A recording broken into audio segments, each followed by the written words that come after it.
Hello, hello. Welcome again to Through It All. This is where we share life, real stories. We talk to different people coming from different backgrounds, different parts of the world, just to share their lives, their story, because I have discovered over time that where I was maybe 10, 15, 20 years ago, somebody else is there right now. And maybe what I went through is what they're going through.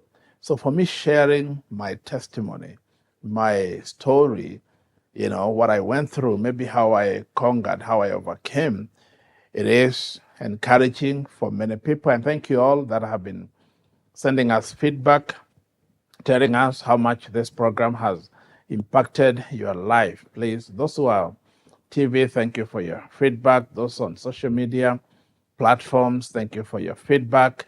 And please don't forget to subscribe to our channel. Don't forget to share, to like, and let's broadcast the good news. Sometimes people are always kind of sending the bad news.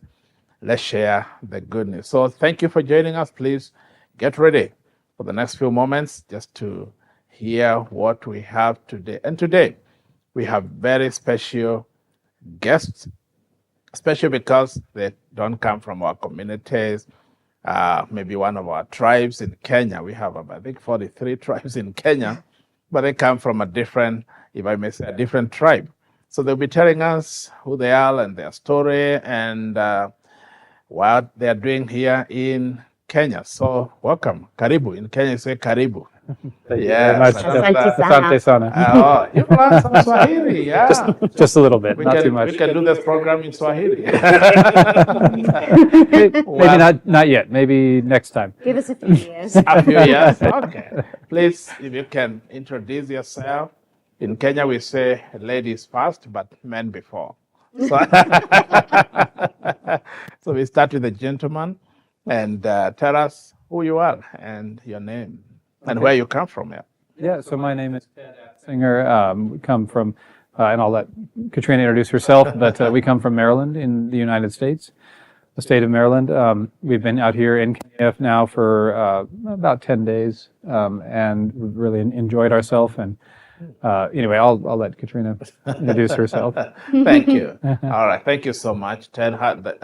Wonderful having you in this program, and I'm sure somebody will be encouraged through your story. All right, introduce yourself. And my name is Katrina, and we've been married 25 years. Wow. We just celebrated our 25th wedding anniversary. And but we actually met in the UK. I'm British. Wow. And also I'm from the US as well. When we got married, we did move to the US, to California first, which is where Ted was from. And then work brought us to Maryland, on the East Coast. Wow. And we've been there for 15 years. Wow. Yeah. Wow. Yeah. Quite a journey. Congratulations, 25 years. That's a long time. Yeah. You look forward to another 25? Indeed. Maybe another 50. Oh, there you go. There you go. So, Lord willing. yeah, tell us where you grew up and how was life, because you come from a different, background and life. How was it? Where were you born, and how was it growing up? So I was born in, I was actually born in Virginia in the United States, but I wasn't there for very long. Okay. My parents were looking to adopt a child, and so very early in my life I was adopted, and I grew up in California actually with my mom and dad, Southern California, and was there until I turned 18, at which point I started in college. That's a whole nother story of my university experience, which I'm sure maybe we'll get to. But it was a special place. California, the weather is not unlike here, actually in Nairobi, but very different in other ways. And once I turned 18 and went off to college, then I began to travel and traveled extensively from that point. You mentioned adoption.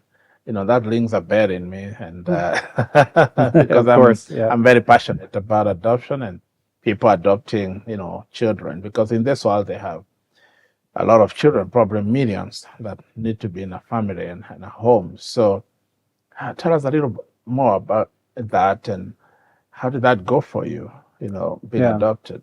So for me, and one of the reasons why we are really why we're here, and why we've been involved in all the work that you're doing, is we feel really strongly about children, especially those who don't have the sort of family that we were blessed to grow up in. The Bible says to support the fatherless and the widow, Yeah. of course, and so this is a big part of what we think is important in the work that we're meant to be doing, with while we're here on earth. So in my experience, I had about the best possible experience that you could have. I was only roughly 1 week old, maybe 7 days old when I was adopted. When you got adopted? Yeah. Wow. So my adoptive parents are just my parents. I've You've never known them all your life. Yes. So from my experience, they were my mom and dad from the beginning, and they've been wonderful. So I realize that that's not always the case, and even in the United States, it's more and more difficult to adopt a baby that quickly, because there's a lot of paperwork and red tape and bureaucratic hoops that have to be jumped through. And I understand a lot of that is for security and to make sure that the right people are adopting children. That's true. In my case, having it that early with parents who were looking for a child was just wonderful. And so I've never had anything but a very positive experience from that. It was done privately through the church. Yeah. Okay. Yeah. Okay. Were this Christian family that adopted you? Yes. So there was a young lady, my birth mother, who became with child at a when she was a teenager, and obviously that was difficult for the family, and they had to decide what to do. And I'm very thankful that they chose to go ahead with the birth. And that's true. But then my parents knew through family connections, that this had happened, and they were looking for a child, and so they were able to work that out. And it was, it's been, well, some obviously people think, well, maybe this child is a teenager, I didn't want this pregnancy. Maybe they go the way of abortion and all that. That's common all over the world. What would you tell somebody, probably a young lady watching right now who is pregnant, or we receive a lot of those kids at Happy Life Children's Home, and we are thankful that the mother did not abort this baby, but they gave birth to them, because each child has a destiny. So what do you tell that young mother who is feeling like overwhelmed? I don't have money, I don't have food, I don't want to raise this child. Now looking at you, you have your own family, and you have done so much even to help other people. What would you tell them? Yeah, that's I don't know. Maybe Katrina has even something. Well, there's no mistake. There's no mistake. Nothing's a mistake. That's true. Yeah. And that there's a plan for that child. That's right. And I think Ted's parents have told him that from the day they held him in their arms for the first time, because it was more resonant in their hearts because of the miracle that he was for them. Because they had tried for years to have a baby, years and years. Yeah, or they didn't have a child of their own. No. Okay, okay. And I agree with you that there's no mistake. Maybe you're watching this program and you have a child or two and you're thinking abandoning them or something, or abortion, maybe that pregnancy, wondering, what do I go, what do I do? You feel hopeless. Well, this is a good example that actually there's no mistake. I agree with you.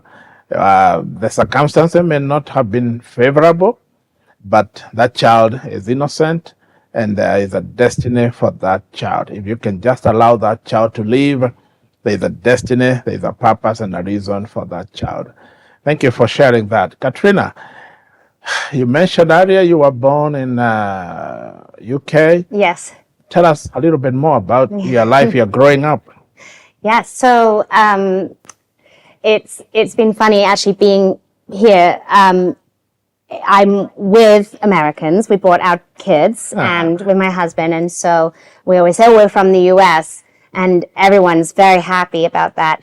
And if I mention the UK, sometimes immediately I'm reminded of the colonial history, and so yes. Yeah, I know. But I was born there in 1978, and I was blessed with a wonderful family. I had an older brother and then later a baby sister, and we went to the local primary school, which was a Christian school. And I grew up, I remember singing we have this new hymnal, was the new junior praise songs that were just coming out, in the 70s, and people getting into but also went to a Church of England church, and we actually went to New Zealand for a few years in my childhood as well because of my dad's work, and with the travel and the back and forth, I would say church became less important to me as a teenager. And even though I was baptized, confirmed in the Church of England, typical teenage story. I know. You kind of forget. You kind of forget everything you're supposed to remember about God's promises. And, you make some turns that maybe aren't so wise. And it was actually, nothing. By the grace of God, I actually He made me a very naive person, and so there was no mistake I made that was very bad. And I honestly, that is a thanks be to God. Because I was He just made me naive. At what point did you decide now?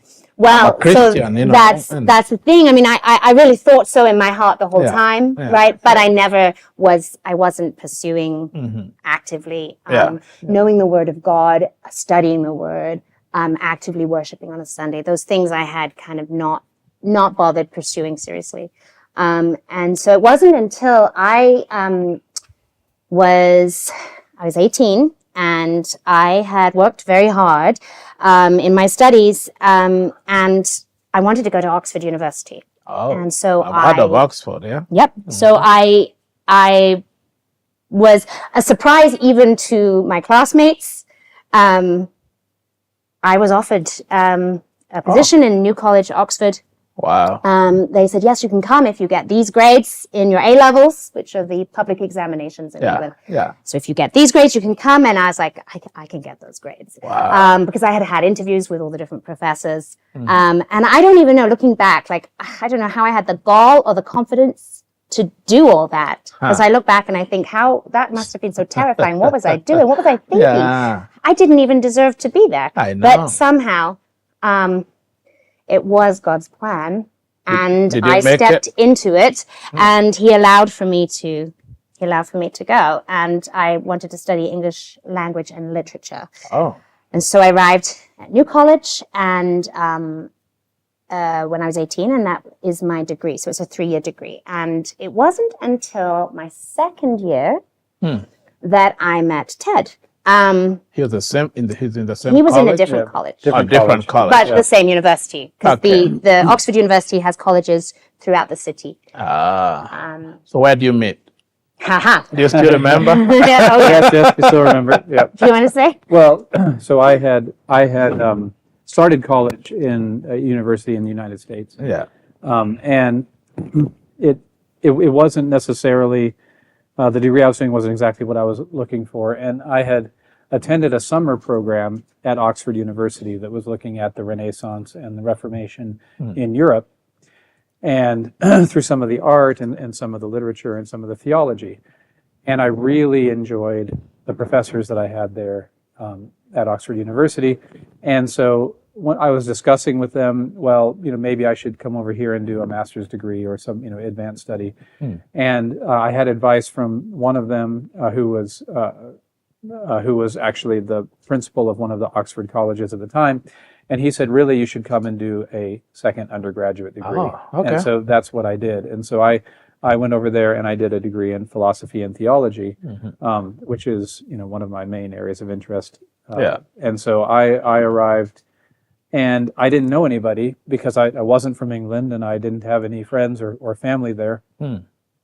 And so I was looking for all of the different ways that I could meet people and that I could have friends and that I could do things. And there was a class that I was invited to for the ballroom dancing club, right?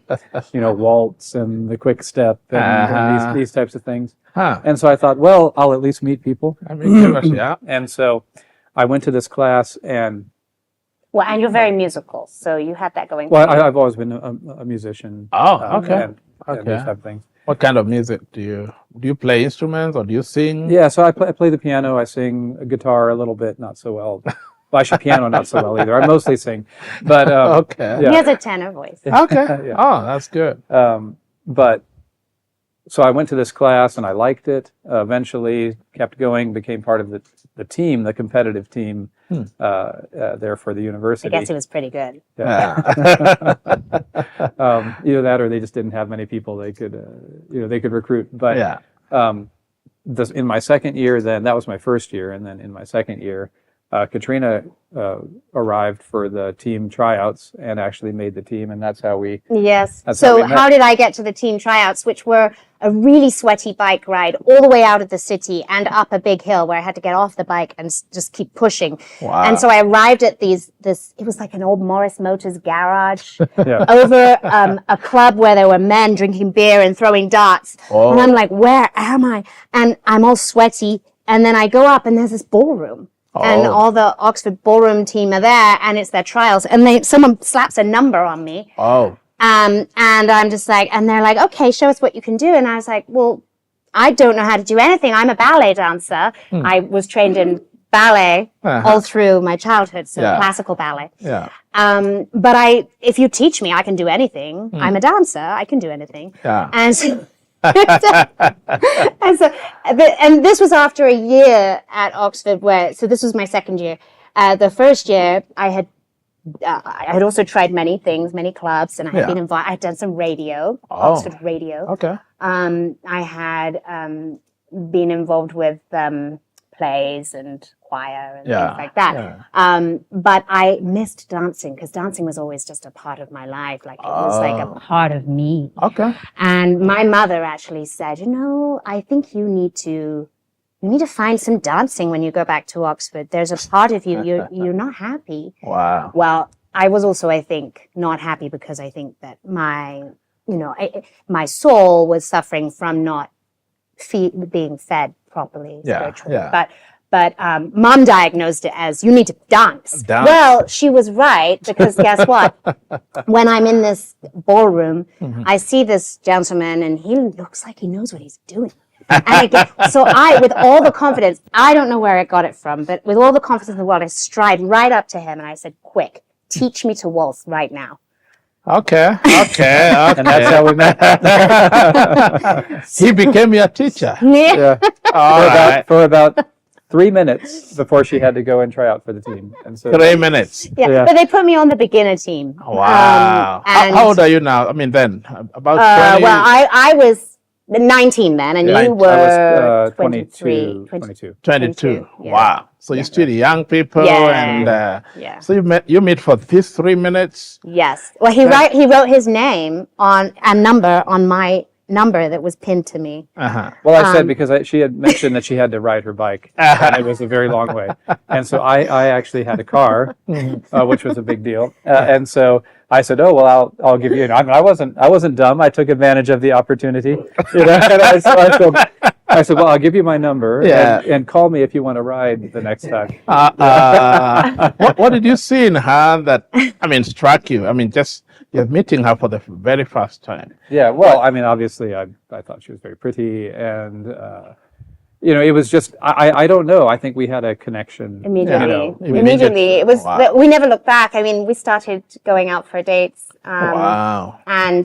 And very quickly, Ted was always talking about his obviously his background in Yeah. faith and his family of faith, and I was realizing, you know, there are these people out there in the world that take their faith so seriously that it leads everything they do. Wow. I don't function like that. Yeah. What is wrong with me? Yeah. I don't. Yeah. That's not how I Wow. proceed. And so it was really just through our very natural conversations. It's not like he was like, "Oh, I need to evangelize her." I know. Because I think he saw in my heart already Yeah. my love for God, my yearning to be closer to Him. Yeah. But I just had no role model in my Wow. life Wow. to show me how to do that. Mm. And you know, there had been, I just I mean, didn't have. Yeah, I always felt that she was already a Christian, Okay. but a very a very young Christian, like because she didn't understand or she didn't have a lot of she wasn't in a community Yeah. that was feeding her and that was teaching her. So she believed, but she just hadn't had. She needed to grow in her She faith. needed a support Yeah. structure. Yeah. So how about you coming from America? She's coming from UK. Did that feel like I'm adding from in Kenya we talk of different tribe. I'm adding from a different tribe or something. How did that go? Yeah. Culturally, but for us, it was fine. For us, natural as anything. Yeah, not a but problem. for people around us, there Yeah. was some cultural friction. Yeah, because well, Americans are stereotypically considered to be sort of brash and and maybe a bit uncultured, and Which these you're types neither of of those things. well, hopefully not. Hopefully not. But Now you know. yeah, but it wasn't, and as of course For the two of you, it wasn't a problem. It was No, but No, my not- friends, not for us, but my for friends our used to call circle. him Buzz Lightyear. What does that mean? I think it was an insult. the character from Toy Story. I think Oh he's my a bit goodness. too earnest and Like, oh, and he's so clean cut, and and they didn't. I didn't like, have the beard back then. they didn't really love that that I was kind of reforming in my faith, that I was in a relationship where we had strict boundaries on ourselves, and that we would not, we were going to wait until we were married to proceed further with our relationship. They all thought that was all just that I was being unnecessarily indoctrinated by this patriarchal evangelical from America bringing his culture. There was a lot of that I saw in my friends, this concern. And pressure, yeah? again, I mean, the Lord just gave me blinders. I was like, yeah, whatever. Yeah. I knew. And then, and my family were supportive and adored Ted from the good. beginning. That's good. But of course, they also went through some, I know. some adjustment Well, and mostly with my once- choice, because yeah. it meant that, honestly, when we were going to get married, it meant that I was going to leave. I was going to go to California because Ted's obligations initially were to go back to his family business. And so that initially was always the plan. And so we knew we get married, and I will move. And so and I was so young. I was 21, just a month shy of 22 when we got married. We both had our degrees. And I did my teacher So you got training. married at 22? I was She was 21, almost 22. Okay. And I was 24.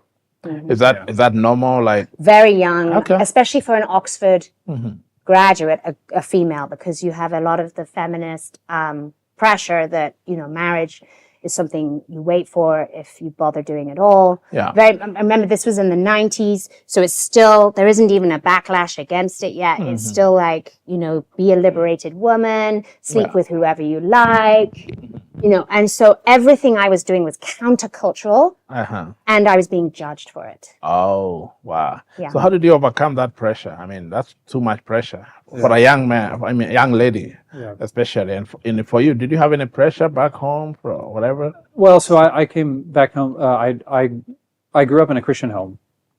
Very, my parents were very strong people of faith, still are.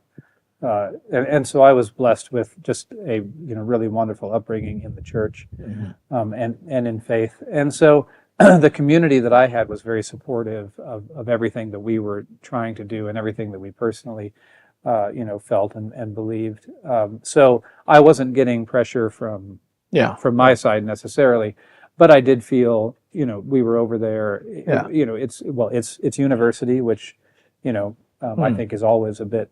Yeah. There's always pressures to, to be involved in activities that maybe aren't. So did you have a wedding? Yeah, we got married in So we England. had a very traditional. I don't know if anyone saw William and Kate's wedding, the royal wedding, the first royal everybody wedding. saw it. So I will say that, we were not in St. Paul's Cathedral, nor did we have the Archbishop of Canterbury there, nor did we have Elton John there. Yeah, or any other celebrities, actually. But the liturgy that they had, the full hour service, the very traditional liturgy, was our marriage ceremony. It was a very traditional marriage ceremony. So you actually did the wedding in UK, not in the US. We did it in the UK, and we did it at New College Chapel, which was built in 1378, a medieval chapel. 1378. With this long, and the seats come like this with a long aisle, and then all these stone apostles at the end. It's a very,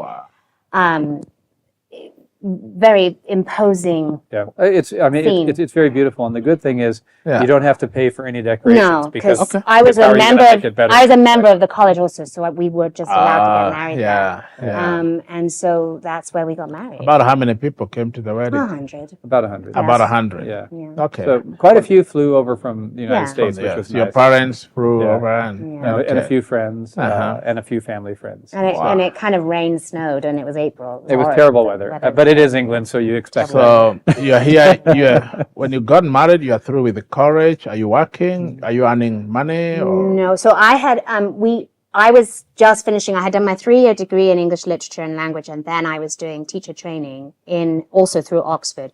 And I was when the year we got married, I was posted in schools on the outskirts of Oxford, which, believe it or not, there are a lot of schools on the outskirts of Oxford that really have trouble with being underfunded, a lot of unemployment, closing down car factories, a great deal of poverty, a lot of children in need with broken families. And those were the schools I was posted in because I had checked a box saying that I was okay being in an ecumenical school or a school that was affiliated with Christianity. And so there were some, even though they were public schools, they were out there on the outskirts. And so those were the schools I got my teacher training. Wow. So I was in those classrooms. And so I was doing that the year that we got married. Practicing my teaching skills, teaching English literature. And are you working there? So after I finished at Oxford, I was sort of tired of being an academic student, and because it's an intense degree process. But you also couldn't legally stay in the country. Well, yes, and so I had to do something because they were going to. My visa was going to run out, and we were still planning to get married. At this point, we had 8 months or so before the wedding, and how long did you? How long was your courtship like? But 2.5 years. 2.5 years. For the sake of my family, we had to wait just a little bit. Okay. Until April of 2000 to actually get married. But, so you're here. You're saying you had a job. Yeah. So I was done, and I decided I didn't want to do purely academic work. Yeah. But one of the business that I was going to go back and work in California was actually a commercial aviation. Okay. Right? So I needed to get my commercial pilot's license. So because I decided I want to do something not academic necessarily. I enjoy other types of things too.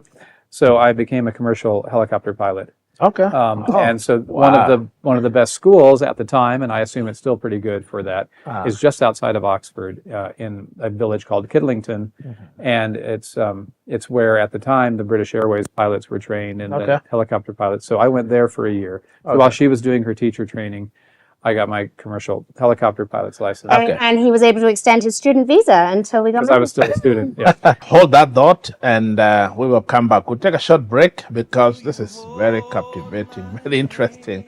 So we'll come back and hear about your family, about now you're settling down in America, And the wedding, you're not working, you don't have a lot of money. How did you fund the wedding? And all? So we'll hear more when we come back. So well, stay there, stay with us. Thank you for being here with us. And when we come back, we'll hear more from Ten and Katrina, and also tell us why they are in Kenya. Thank you, and see you soon.